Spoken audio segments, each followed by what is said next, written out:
માળસામાં ₹244 કરોડના ખર્ચે નવનિર્માણ થનાર સુપર સ્પેશિયાલિટી હોસ્પિટલનું ભૂમિપૂજન કેન્દ્રીય મંત્રી શ્રી અમિતભાઈ શાહના હસ્તે કરાયું। અમિતભાઈ શાહ દ્વારા જણાવવામાં આવ્યું હતું કે મારા સંસદીય મત વિસ્તારમાં વિકાસના કામો થાય તો સંસદ સભ્ય તરીકે મને આનંદ થાય, પરંતુ માળસામાં વિકાસના કામો થાય તો આનંદ નહીં, પરંતુ માળસાનો પુત્ર હોવાથી મને તેનો સંતોષ થાય છે। આગામી ડિસેમ્બર-માર્ચ સુધીમાં માળસા ખાતે મેડિકલ કોલેજનું ભૂમિપૂજન કરવામાં આવશે તેવું કેન્દ્રીય ગૃહ અને સહકાર મંત્રીશ્રીએ માળસા ખાતે વિવિધ વિકાસના પ્રકલ્પોનું લોકાર્પણ અને ખાતમુહૂર્ત કરાવતા જણાવ્યું હતું કે આજે આપણા સૌ માળસાના નાગરિકો માટે ખૂબ જ મહત્વનો દિવસ છે, કારણ કે ગુજરાત સરકારે ₹425 બેડની સુપર સ્પેશિયાલિટી હોસ્પિટલનું નિર્માણ થવા જઈ રહ્યું છે।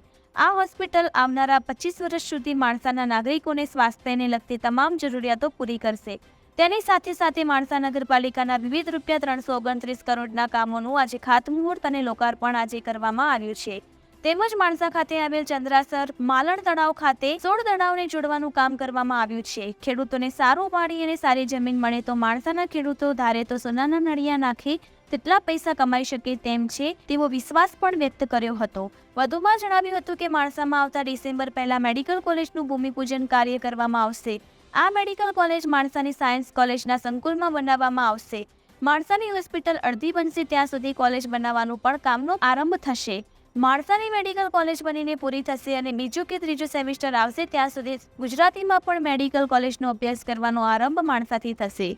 આરોગ્ય અને પરિવાર કલ્યાણ મંત્રી શ્રી ઋષિકેશભાઈ પટેલે જણાવ્યું હતું કે માળસાના એક પણ નાગરિકને આરોગ્ય સેવા માટે અમદાવાદ કે ગાંધીનગર ના જવું પડે તેવા ઉમદા આશયથી ₹244 કરોડના ખર્ચે અદ્યતન જિલ્લા કક્ષાની હોસ્પિટલનું નિર્માણ કરવામાં આવનાર છે।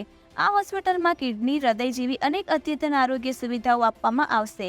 માળસાના ધારાસભ્ય શ્રી જે.એસ. પટેલ દ્વારા મહાનુભાવોનું શાબ્દિક સ્વાગત કરી તેઓ દ્વારા માળસામાં થયેલા વિવિધ વિકાસ કામોની ઝાંખી કરવામાં આવી હતી।